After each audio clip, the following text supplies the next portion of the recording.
Bom dia. Bom dia. O tema que me foi sugerido para conversar com vocês aqui hoje é interessante. Aliança entre Espiritismo e ciência é possível? Primeiro a gente vamos discutir o que é a ciência, né? Qual o objetivo da ciência? Qual a finalidade que ela tem sobre a humanidade? Quais os recursos que ela tem para poder demonstrar?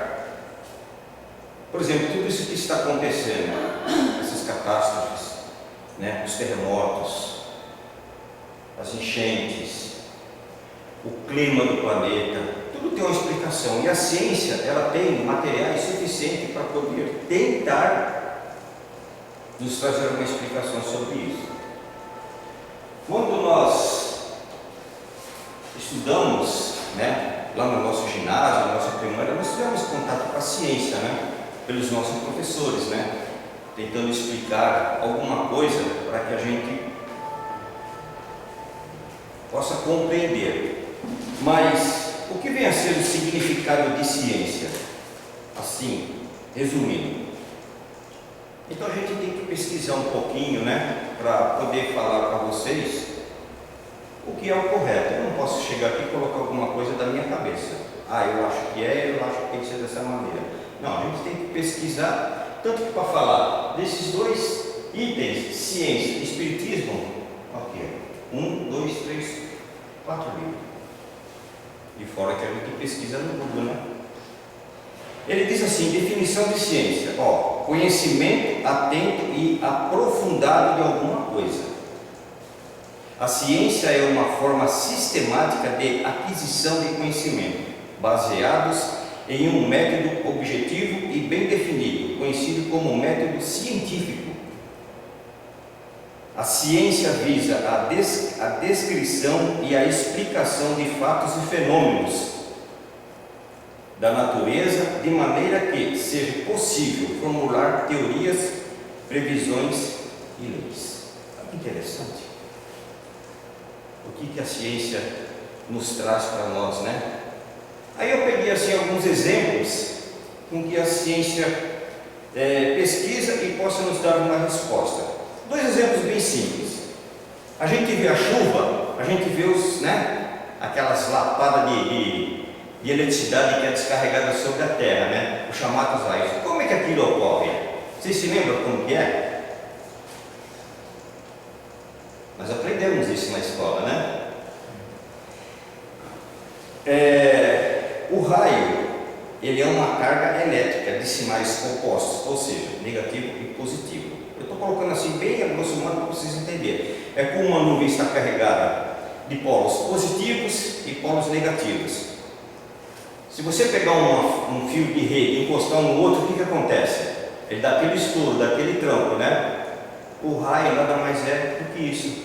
São dois polos opostos, um se cruzando com o outro, e dá essa descarga violenta, né, de raio, uma energia muito poderosa, que às vezes pode cortar uma árvore no meio, ou às vezes uma pessoa que estiver próxima, a descarga é tão forte que pode levar ela a óbito, para vocês verem a potência que tem isso aí. Mas ele ainda vai além disso daqui, né, que se for falar tudo, como se explica essa força da natureza, precisa trazer bastante coisa. Uma outra coisa também que a gente está acostumado a ver, os terremotos, é explicado pela ciência também. Vocês sabem de que maneira que é, né? Não sabem também? Os terremotos nada mais são do que um ajuste, né, da nossa área, né, do nosso planeta, como ele fala aqui, é um movimento da crosta, o planeta ainda está se ajustando, né? Ele não está na sua formação completa. Então essas placas, chamadas placas tectônicas, elas se movem no solo, a uma profundidade imensa, e causam os chamados terremotos. Esse abalo repercute na nossa superfície e se espalha por uma região enorme. Aí onde causa o quê? Derrubar prédios, derrubar pontes, enfim. Um dos países assim, que é mais sujeito aos terremotos, a gente sabe que é o Japão, né, senhores? O Japão lá ele tem não sei quantos abalos sísmicos às vezes por dia, mas são coisas bem significantes. E o interessante, que eu também estava pesquisando, você vê como a ciência ajuda. Hoje, lá naquele país, no Japão, o senhor Luiz tem um filho que mora lá já há 20 e tantos anos, eles constroem uma arquitetura tão assim, à base desses terremotos, que parece que ele tem uma base feita de molas ou de borrachas, em que o prédio balança. Lembra aquele programa que tinha na televisão, balança mas não cai? Vocês são dessa época, né? Não é só minha não. Então, o que ele faz? O prédio balança, mas ele não cai. Por quê? Porque a ciência ajudou, porque o ser humano pesquisou como a gente tem que achar uma solução para que isso aqui não ocorra mais. Então, veja bem como que a ciência trabalha. Algumas descobertas pela ciência. No ano de 1590, vocês vejam bem, o Brasil foi descoberto em que ano? 22 de abril de 1500, é isso? É o cidadão chamado Zacarias Janssen e seu pai, Hans Janssen. Eles eram fabricantes de óculos. Olha que interessante. E eles descobriram uma ferramenta que até hoje ela é usada, evidentemente, bem mais aperfeiçoada do que naquela época. E essa ferramenta é tão usada hoje que ele ajuda a ciência a descobrir fórmulas de medicamento, como até tempos atrás, há 2, 3 anos atrás, nós tivemos essa epidemia que deu um solavanco enorme no nosso planeta. Essa ferramenta ajudou a ver o que era realmente isso que estava acontecendo, para que pudesse ser formulado uma vacina, um antídoto, para que pudesse ajudar essas pessoas. Vocês têm ideia de quem seja, mais ou menos? Eles eram fabricantes de óculos. Aí o que eles fizeram? Como eles chegaram a essa conclusão e descobriram esse aparelho? Colocando uma lente sobre a outra, eles observaram que aquele objeto que estava abaixo da lente, perdão, eles aumentavam de volume. É que nem nós temos que usar óculos, né? Eu odeio isso aqui. Mas se eu não pôr isso aqui, eu não consigo ler. Então o que ele faz? Ele aumenta de volume. Aí eu consigo ler para vocês, porque se eu tirar, eu só enxergo a folha. Eles descobriram o microscópio. Olha que interessante. Eles colocavam as lentes, talvez assim do lado, e olhou, observou, falou, nossa, mas como aumenta, né? Como dá diferença aqui na observação que nós estamos fazendo, né? Evidentemente, de lá para cá, ele foi bem desenvolvido, bastante aperfeiçoado. Vocês, observação, até hoje ele é usado. Vocês já perceberam que sem ele, dentro de um laboratório, simplesmente de ciência, você não consegue fazer nada? Isso sem contar em outras coisas, gente. Pode citar aqui o telescópio, né? Mas o microscópio, ele tem uma função interessante. Eu me lembro bem que quando nós estávamos estudando no colegial, a gente ouvia falar, mas nunca teve contato. Aí o professor trouxe um na aula de ciência. Nós estávamos no laboratório, aí ele colocava aquelas plaquetas e colocava ali algum objeto, alguma coisa, e você olhava por aquilo ali, nossa, aumentava milhões de vezes aquilo ali. É que nem ele falava, você toma banho, você lava aquela coisa toda, mas se você colocar aqui na sua pele, você vai se assustar com o que você vai ver. Vocês viram que interessante? Aí depois, mais para frente, no ano de 1797, um cidadão chamado Nicolas Hugenotti, ele inventou um sistema para que podia levar as pessoas de um canto ao outro. Antigamente não tinha isso, acho que ia a pé, a cavalo, nem carroça, né? Ele inventou um carro a vapor. Primeiro carro a vapor. Só que não deu muito certo. Aí depois, mais para frente, em 1815, um cidadão chamado Joseph Bozek, ele aperfeiçoou esse automóvel. E aí sim as pessoas podiam desfrutar, porque tinha bala na agulha, né? Comprar um, viajar, passear, aquela coisa toda. E o interessante é que naquela época um veículo desse aqui, ele podia desenvolver no máximo vai o quê? 20, 30 km por hora. Naquela época, né, um estouro, né? Nossa, como esse negócio corre, né? Hoje em dia, se você pegar um Bugatti, ele chega a uma velocidade final de 414 km por hora. E é um carro de passeio.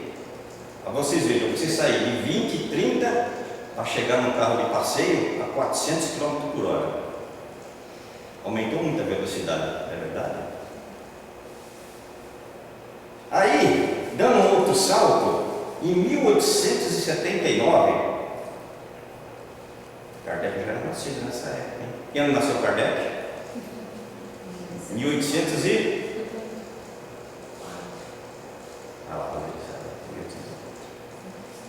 Teve um cidadão que trouxe luz ao mundo. Você se lembra quem foi? Thomas Edison. E o interessante que nessa época, se a gente fizer as contas, Kardec provavelmente já devia estar com 11 anos.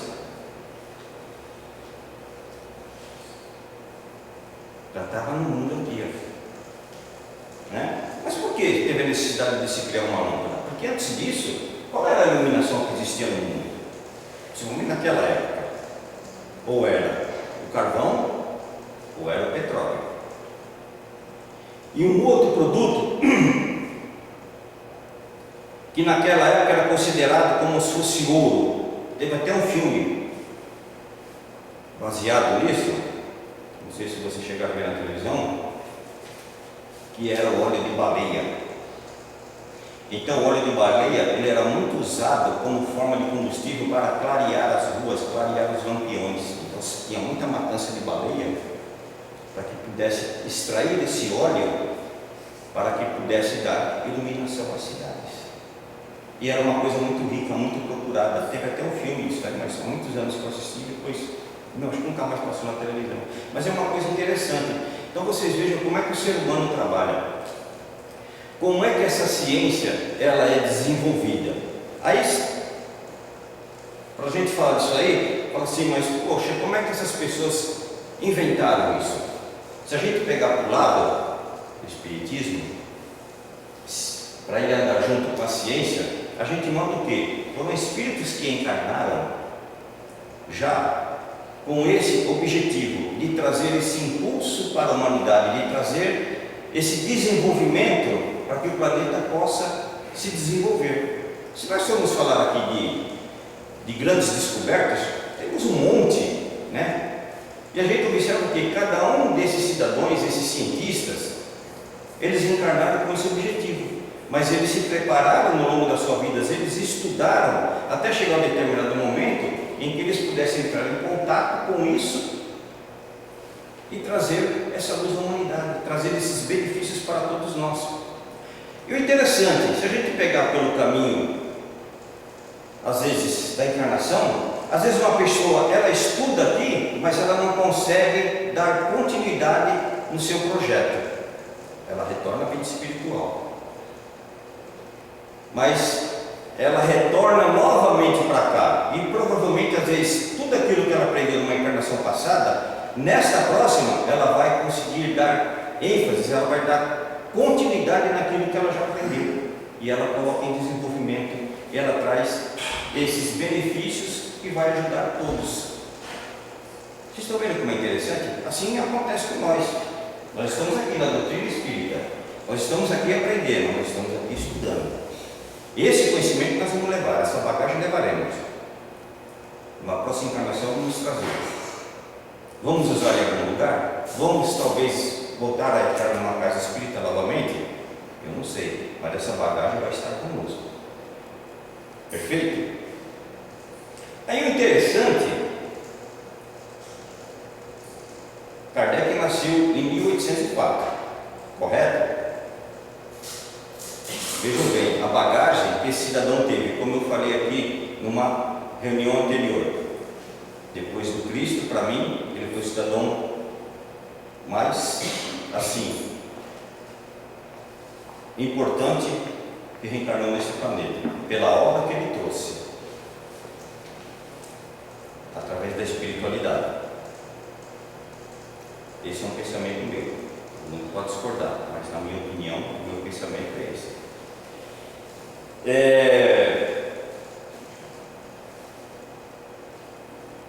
Quando Kardec reencarna, ele reencarna com essa missão. Aí nós vamos entrar na parte do Espiritismo. Porque a ciência, ela lida com o quê? Como disse aqui atrás, com formas, teorias, previsões e fenômenos da natureza. Ela pode provar, porque ela está vendo, ela está pegando, ela está manuseando. Até aí tudo bem. Mas aí quando esse cidadão, Allan Kardec, ele reencarna, aí ele vem trazer uma coisa que a ciência não tem capacidade para falar. Por quê? Alguém pode me dizer? Nós vamos entrar no aspecto religioso, é o espiritismo. Mas por que a ciência é incompetente para falar o que a doutrina dos espíritos trouxe para a humanidade? Ninguém fala. Perispírito. Quem está estudando aqui sabe o que é o perispírito, né? Fluido vital, fluido cósmico universal. Manifestações físicas. Vocês alguma vez ouviram falar em Eusébia Paladino? Nunca ouviram falar? Eusébia Paladino, ela viveu entre o ano de 1854 a 1918. Ela é uma médium italiana. Ela foi a primeira médium de efeitos físicos a ser submetida pela ciência. E isso está aqui, ó. Um livro bom que eu recomendo a você. Charles Richer. Tá? Ele é meio complicado para ler, mas ele traz, assim, um conteúdo sobre espiritismo e ciência fora do mundo. Sobre Eusébia Paladino, ele fala assim, ó: foi para todos os sábios da Europa, centenas de vezes estudada, analisada. Aí ele fala os nomes aqui, se o nome não sai direitinho, tá? Schiaparelli, Porro, Akisakov, Jeffinzi, Fred Meyers, Lodge, Feinig, cara, nome estranho, né? Lombroso, A. de Rochas, J. Maxwell, Camille Flammarion, Botanzi, Morcelli, Foat, Sabetti, S.D. Vatteville e outros muitos que cada um por sua vez verificaram os movimentos sem contato às materializações. Isso está meio interessante. Como é que a ciência prova isso? Essa senhora, Eusébia Paladino,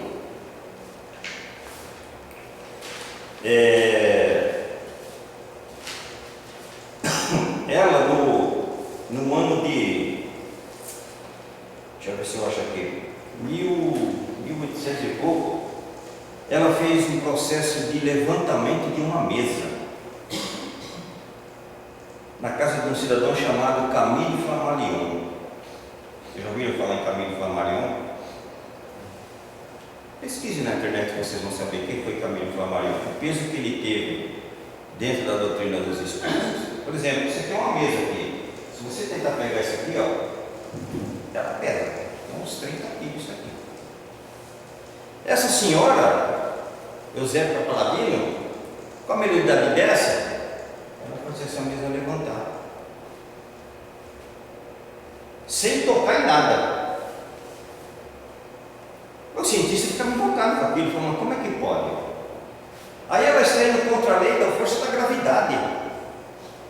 A gravidade o que é? É aquela força que nos mantém presos aqui no planeta, não é verdade? Mas aí como é que você pode fazer uma mesa dessa aqui de 30, 40 quilos, levantar, sem colocar as mãos, sem ninguém fazer nada? Como é que a ciência explica isso? Eu poderia estar falando para vocês aqui, mas isso vai levar um tempinho. Eu gostaria que vocês pesquisassem para vocês verem como funciona isso aí, né? Aí vai entrar uma série de fluidos, tanto fluido do médio como fluido da espiritualidade, que ela consegue envolver esse objeto e fazer com que ele flutue. Mas a ciência não consegue explicar isso.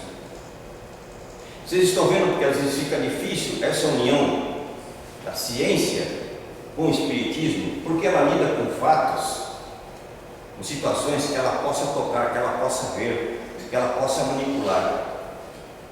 Ela não está vendo isso. Da mesma coisa é Deus. Às vezes a própria ciência fala assim, mas Deus não existe, cadê Ele? Como é que a gente vê? Como é que a gente tem contato com Ele? Isso é uma coisa muito simples. Tudo que não for obra do homem é obra de quem? Tem que ser obra de alguém. O acaso existe? Não. Se você olhar para esse universo todo e você ver essa imensidade de galáxias, essa imensidade de planetas, aí você vai pensar assim, pô, será que é só o nosso que tem vida? Será que é só o nosso que é um planeta habitado? E esses outros mundos que existem por aí afora? O próprio Cristo não falou, há muitas moradas na casa do meu Pai? Ele mesmo deu essa afirmação. Mas o que acontece? O problema do ser humano é o orgulho. É aquela questão dele querer não dar o braço a torcer. Isso que eu falei para vocês sobre que a ciência é incompetente para falar sobre isso aí, não sou eu quem fala, está aqui, ó, Livro dos Espíritos. Eu não estou colocando na minha cabeça, eu não estou jogando palavras vazias. Ele diz assim, ó, a ciência comum se apoia nas propriedades da matéria, como eu acabei de falar para vocês. Ela tem que ver, ela tem que tocar, que podem ser experimentadas e manipuladas à vontade, né? Você pode pegar essa cadeira, eu vou levar essa cadeira para lá. Eu vou pegar essa daqui e vou trazer para lá. Bem, você está manipulando a sua vontade. Os fenômenos espíritas se apoiam na ação de inteligências que têm vontade própria e nos provam a todo instante não estarem submetidos ao nosso capricho. Entenderam? É a mesma coisa eu chegar para você e falar, quero que você levante dali e sente ali. Você vai se você quiser. Você não está submetido ao meu capricho. Principalmente a espiritualidade. Tem pessoas que pensam assim, eu estou com um problema, eu vou na casa espírita, que lá elas vão tirar esses espíritos de perto de mim. Será que isso funciona? Tem muitas pessoas que pensam assim, né? E não é assim que funciona. O que te afasta das energias negativas, das influências negativas, é o teu pensamento, é a tua conduta. Como é que Jesus falava sobre isso aí, seu Luiz? Olha, vou perdoando, eu não sei. Olha só. Simples assim. Aí ele continua. A ciência propriamente dita, como ciência, é incompetente para se pronunciar sobre a questão do espiritismo. Não lhe cabe ocupar-se do assunto e seu pronunciamento a respeito, qualquer que seja, favorável ou não, nenhum peso teria. Por que é incompetente? Porque ela não está vendo. A observação dela é limitada, mas isso aqui é escrito em 1857. Mas hoje nós já sabemos que dentro do campo da ciência já tem pessoas que estudam isso, já tem cientistas que buscam pesquisar e se entender disso que acontece. Às vezes você vai no médico, né? Você está sentindo alguma coisa, e tem médico que é assim, né? Ele te examina, pede um monte de exame para você, aí ele vai lá, olha, e fala assim, você não tem nada, você está bem, procura uma casa espírita. E médico fala assim, é que interessante, já não é bom isso? Por quê? Porque ele já está aceitando, ele já está compreendendo, mas tem aqueles que não aceitam. Mas para que eu possa falar de uma coisa que não existe, tudo bem, eu tenho que provar. Se eu falar assim, como muitos dizem, Deus não existe, mas eu tenho que provar que Deus não existe. Se eu falar que 1 mais 1 é 2, eu estou provando, mas se eu falar que Deus não existe, eu tenho que dar prova, eu tenho que dar a condição de que a pessoa acredite no que eu estou falando. Mas que maneira que eu provo que ele não existe? Com que materiais eu posso falar isso?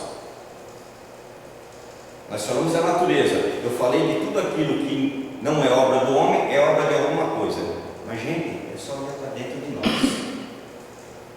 Como é que um simples gameta, vocês lembram disso aí, né? Vocês aprenderam na aula de ciência.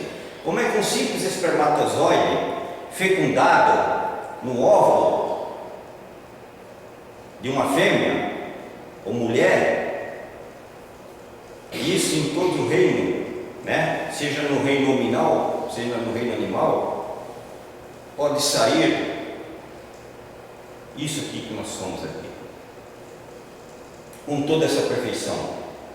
Vocês já repararam uma coisa? Quando nós vamos tirar a identidade, fica lá seus 10 dedos, né?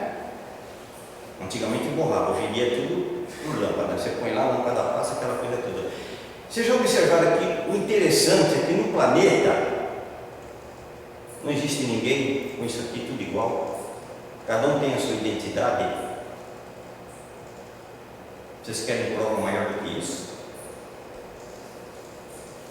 Do que essa perfeição? Desse simples ser que foi infiltrado dentro de um óvulo e sai essa perfeição no coração, no cérebro, com condição de falar, com condição de ter o livre-arbítrio, né? Com condição de trazer conhecimentos para a humanidade. Aí você vai falar, tudo isso é o acaso? Não, não é acaso. É ciência. A ciência, ela tem que andar junto com o Espiritismo. Aí o mais interessante é que ele fala assim, ó. Aí isso já é para aqueles que abrem, acendem uma luzinha na cabeça.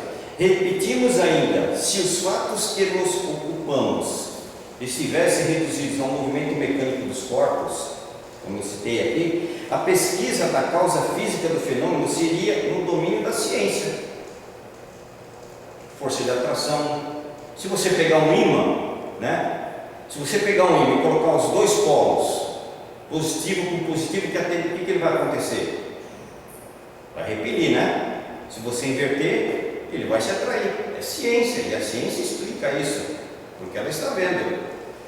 Mas desde que se trata de uma manifestação fora do domínio das leis humanas, escapa a competência da ciência material, porque não pode ser explicada por números nem por forças mecânicas.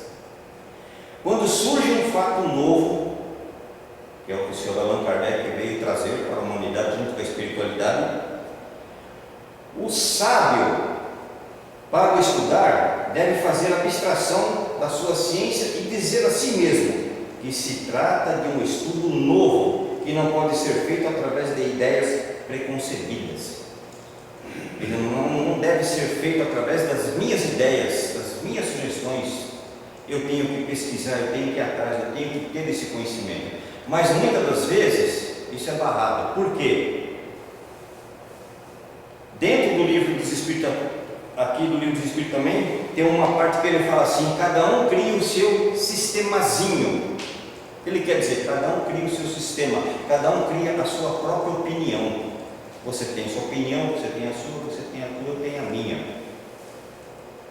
É por isso que se dá essa confusão. É por isso que às vezes se torna uma coisa assim, meio que difícil das pessoas entenderem. Fala, pô, mas ninguém se entende aqui dentro, cada um fala uma coisa. Mas por quê? Porque ela não pesquisa. Eu falei para vocês, é um assunto pequeno para falar, mas olha quanta coisa tem para a gente falar sobre ciência e espiritismo. Então vocês estão vendo a responsabilidade que a ciência tem perante a humanidade. E acima de tudo isso, o que o Espiritismo vem trazer para que a ciência possa dar passos mais adiantados. Hoje em dia eu não sei se ainda tem, mas antigamente, né, senhor Luiz, se colocavam muitas pessoas nos manicômios, né? Dizendo que a pessoa é louca, dizendo que a pessoa é desequilibrada. Não quero dizer aqui que a mediunidade leva à loucura, mas muitas das vezes essas pessoas, essa manifestação com a qual a ciência não vê, todos nós somos médiuns, não somos? Só que a mediunidade é uma coisa infinita nas suas manifestações: psicografia, evidência, clarividência, né? A pintura. A gente pesquisar dentro do livro dos médiuns, vai ver que Kardec catalogou um monte de mediunidades. Só que a ciência não compreende isso, ela não consegue ver, ela não consegue dominar, é uma coisa que foge à sua alçada. E para nós aqui, como é que nós descobrimos essa mediunidade? É através da ciência? Não, é através dos estudos dentro de uma casa espírita. Então, lá atrás, essas pessoas provavelmente tiveram essa, como as pessoas falam, essa coisa florada no seu organismo, e que não era compreendido pelos médicos naquela época, e fazia o quê? Empurrava um monte de medicamentos para ela, deixava ela completamente grogue, completamente aturdida. Aí falava assim, essa pessoa não tem jeito, ela tem que ser internada. E eu gosto disso. Fala sobre isso. E eu gosto disso naquele tempo, a missa era originativa, para ninguém entender a linguagem como é que era, e o espiritismo não era aceito. O espírito era do demônio. Quando uma pessoa tinha uma mediunidade aflorada, a família levava ela, põe lá no franco da rocha, no hospício lá, não ia nem visitar, ela morria lá no chão. Morria por lá. Vocês estão vendo? Essa é uma realidade. Mas hoje, talvez não se tenha mais isso. Evidentemente, tem os psicólogos, tem tratamento, e muitas das vezes são encaminhados a uma casa espírita. Feliz daquele que foi encaminhado a uma casa espírita.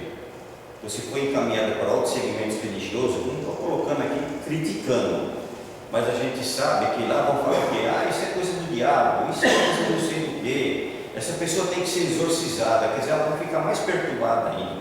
Mas quando ela tem a felicidade de entrar dentro de uma casa espírita, os dirigentes desta casa já vão saber como lidar com esse tipo de situação. E qual o passo que vai ter que ser dado para que essa pessoa seja auxiliada. É essa a nossa obrigação. É esse o nosso intuito dentro de uma casa espírita. É estudar, colher informações e as pessoas que adentrarem por aquela porta serem ajudadas aqui dentro. Tem umas palavrinhas aqui esquisitas. Eu coloquei assim, né? Tipo de curiosidade. Criptestesia. Vocês já ouviram falar dessa palavra? É ciência. Criptestesia, veja bem, nós temos 5 sentidos. Quais são os 5 sentidos?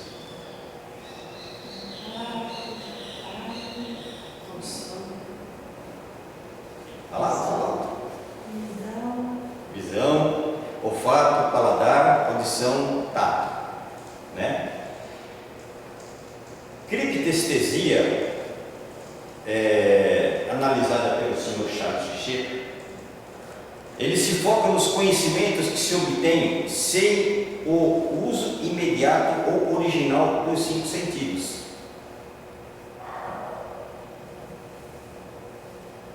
Ele diz, trata-se de uma sensibilidade oculta, uma percepção das coisas desconhecida quanto ao mecanismo.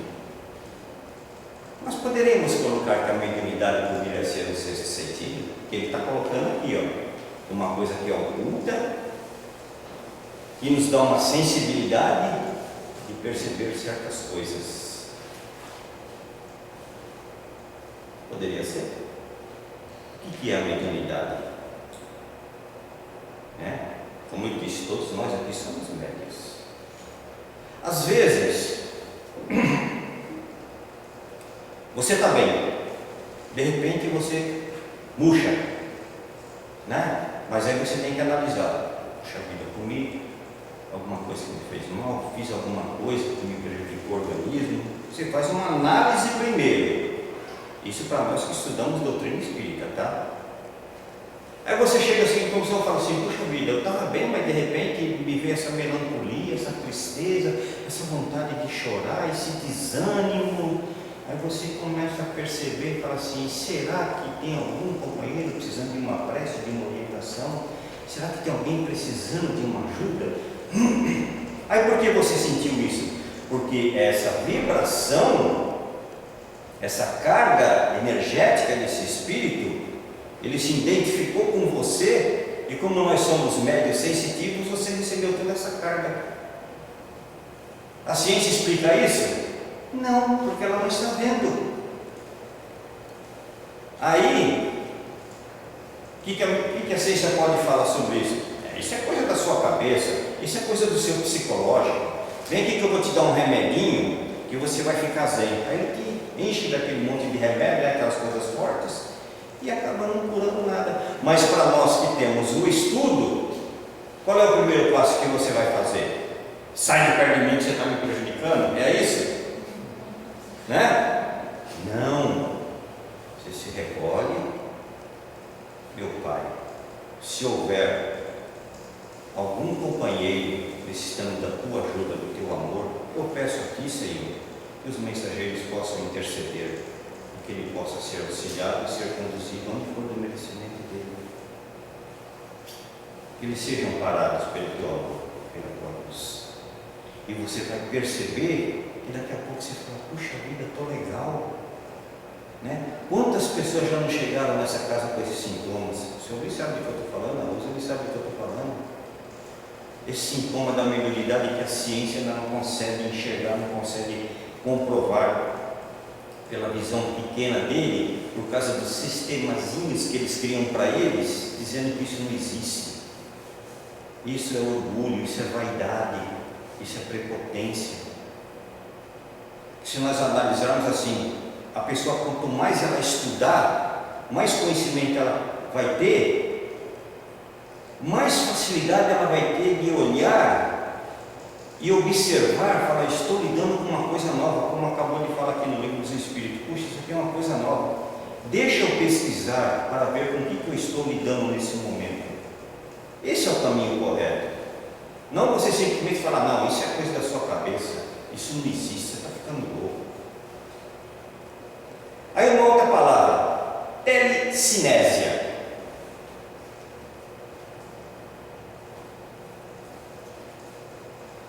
Você sabe o que é telecinésia? Eu falei aqui no começo, da senhora Eusébia Paladino. É uma mediunidade de efeitos físicos que ela tem a predisposição de fazer levitação de uma cadeira, de uma mesa. Mas aí, a mediunidade em si, ela serve para quê? Um monte de coisa. Nós não só usamos a mediunidade dentro de uma casa espírita, a gente usa a mediunidade desde a hora que levanta até a hora que vai dormir. Olha, mas como assim? No dia a dia, dentro do nosso trabalho, na nossa caminhada. Mas de que maneira eu estou usando a mediunidade? Quando você está atento, às vezes, às coisas. E a espiritualidade é interessante, às vezes eles armam cada, que o Antônio fala, eles armam cada cilada para nós. Porque às vezes tem uma pessoa precisando de uma orientação, de alguma ajuda, né? E eles vêm e falam, ó, ele estuda na casa espírita, na casa do caminho, ele tem conhecimento. Vamos fazer com que essa pessoa, ou ele, chegue até ela, para que ele possa conversar, para que ele possa levar alguma orientação, algum alento na palavra, para que possa ajudar essa pessoa. Eu estou usando a mediunidade. Só que para isso funcionar, a minha antena tem que estar ligada com a espiritualidade. Aí entra naquela frase que é muito fácil fazer, né? Orai e vigiai. A gente faz isso constantemente, né? Vocês estão vendo como que é difícil viver sobre esse planeta? Como é difícil a nossa caminhada? Quantas e quantas pessoas não estão precisando de uma orientação, de uma ajuda? Né? Vocês estão vendo a importância do Espiritismo e a ciência caminharem juntos? Quantas pessoas não vão poder ser ajudadas? Quantas e quantas outras coisas maravilhosas podem vir em auxílio para esta humanidade? Quantos caminhos ela pode apontar para a ciência e elas andarem juntas assim? Como aquela parte que fala da ciência do Espiritismo, mas eu não lembro de se provar. Que Kardec falou assim, eu não lembro como é a frase, se eu falar alguma coisa que não está de acordo com a ciência, fico com a ciência, né? Mais ou menos assim, você se lembra? Não, essa parte eu achei que não é uma frase, não. Então, mas é mais ou menos isso, né? Se tiver alguma coisa errada dentro do contexto doutrinário e a ciência provar o contrário, fique com a ciência, porque a ciência prova por A mais B. Mas a ciência, para ela provar os meandros do espiritismo sobre a faculdade mediúnica, aí já é fora da alçada deles. Mas estamos caminhando para isso. Agora eu pergunto para vocês: será que nós temos responsabilidade dentro de uma casa espírita? Será que nós temos responsabilidade com a doutrina dos espíritos? Ou a gente só vem na casa espírita, vamos aqui receber a crioterapia, vou embora para casa, belezinha, está tudo bem, né? Vou começar a semana light, tá? E assim vai na nossa vida. Aqui na Revista Espírita, bom, eu vou ler um trechinho para vocês aqui, que fala sobre o futuro do Espiritismo. Mas para que esse futuro possa dar frutos, ele vai depender de uma coisa. Essa mensagem aqui foi dada em Lyon no dia 21 de setembro de 1872 pelo médium senhorita B. Não está dizendo qual é o, né? Quem foi? Perguntas-me qual será o futuro do Espiritismo e que lugar ocupará no mundo. Veja bem que não está se falando do Brasil. Essa doutrina, ela veio para reformar o planeta. Não só ocupará um lugar, encherá o mundo inteiro. O Espiritismo está no ar, no espaço, na natureza. E a ciência não consegue provar. É a chave da abóbada do edifício social. Podes pressagiar, é obra futura por seu passado e seu presente. O Espiritismo é a obra de Deus. Por que ele fala que é a obra de Deus? Porque o Espiritismo, a doutrina dos Espíritos, está baseada nas leis naturais. E se vocês observarem uma coisa, quando eu falei lá do microscópio, do carro a vapor, Thomas Edison, houve uma evolução disso, né? Do microscópio se aperfeiçoou, hoje é um aparelho muito mais sofisticado. Os carros, hoje a gente vê os carros que estão desenvolvidos, agora está aí o carro elétrico, né? A iluminação, hoje nós temos as lâmpadas de LED que nos ajudam a economizar energia, mas a doutrina dos Espíritos, o que está no conteúdo dentro do livro dos Espíritos, não se modificou e nem vai se modificar, porque está baseado nas leis de Deus, ou seja, as leis naturais.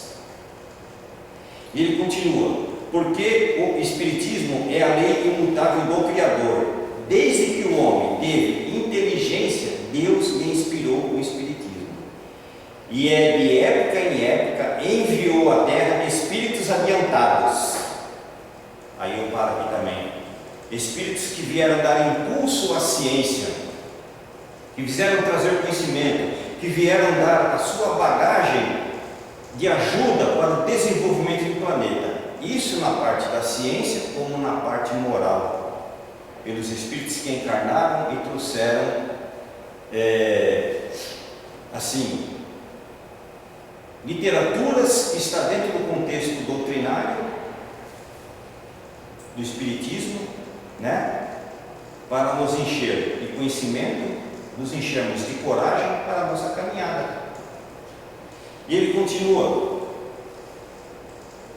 que ensaiaram em sua natureza corpórea a influência do Espiritismo. Se tais homens não triunfaram, foi porque a inteligência humana ainda não se achava muito aperfeiçoada. Nem por isso deixaram de implantar a ideia e deixaram atrás de si seus nomes e seus atos, como marcos indicadores numa estrada, para que o viajante achasse a rota. Olha para trás e verá quantas vezes Deus já experimentou a influência espírita como melhoramento moral. A carta aqui é longa, Nós temos responsabilidade dentro da doutrina espírita. O que eu quero dizer com isso? O Espiritismo, para que ele possa dar frutos, depende de nós. Kardec fez a parte dele, ele deu o pontapé inicial. Agora, para que ele continue a jornada, para que as casas espíritas continuem dando frutos, acolhendo pessoas, ministrando estudo, orientação com bases dentro das obras da codificação, depende de nós. Se por algum motivo dentro da casa espírita entrar alguma ideia ou sugestão que não esteja de acordo com as obras de Kardec, a culpa é dos espíritos? Não, a culpa é dos dirigentes. Simplesmente dos dirigentes. Amanhã, talvez, espero que demore, eu já não estarei aqui, o Sr. Luiz não estará aqui, a velha guarda não estará aqui, né? Mas os jovens que estão chegando, as crianças que estão chegando, elas têm por obrigação levar adiante isso que nós estamos fazendo hoje. Mas para que isso ocorra, depende daquelas moças que estão lá em cima, que são as evangelizadoras, que estão ministrando para essas crianças a importância da doutrina dos Espíritos. Então não vamos desperdiçar o nosso tempo, as nossas oportunidades apenas com fluidoterapia e passe. Vamos preencher as nossas vidas com estudo, com conhecimento, buscando. Somos cheios de falhas, não é verdade? Bastante falhas, mas estamos caminhando.